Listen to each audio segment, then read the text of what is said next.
మా నాన్న అభ్యుదయ భావాలు ఉన్నాయి కాబట్టి మేము 6 సంతానం అందరినీ కూడా చదివించారు.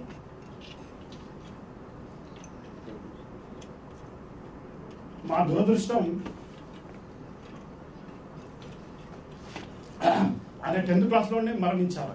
ఇంటర్ ఫస్ట్ ఇయర్లో మా అమ్మకి అందరు వచ్చి వీళ్ళందరినీ జీతాలు ఉంచితే నీకేం ఇబ్బంది రాదన్నారు. లేదు నా భర్త ఏ ఆశయంతోడైతే ఈ పిల్లల్ని చదివిస్తున్నారో అని ఆమె మమ్మల్ని అందరినీ కూడా చదివించడే ఈనాడు మీ ముందు నిలబెట్టేట్టు చేసింది.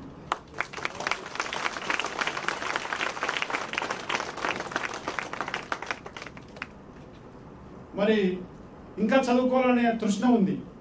డాక్టర్ బిఆర్ అంబేద్కర్ గారు డిగ్రీలు చూసినట్టయితే ఇక మనకు చెప్పనలవి కాదు, ఏదో not for the name sake, for the knowledge sake. ప్రతి సబ్జెక్ట్ కూడా డాక్టరేట్ అంత నాలెడ్జ్ తోటి వారు నిష్ణాతులైనారు.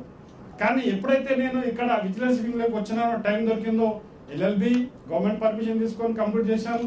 అదేవిధంగా ఎంఏ తెలుగు కంప్లీట్ చేశాను. ఎంఏ తెలుగు ఎందుకు కంప్లీట్ చేశానంటే, ఎందుకో మరి మేము ఆ రూరల్ బ్యాక్గ్రౌండ్ నుంచి వచ్చామేమో, ఆ సాహిత్యం అనేది నాకు ఇంట్రెస్ట్ కలిగి నేను ఇప్పటికీ సుమారు ఒక 100 పాటల వరకు రాశాను.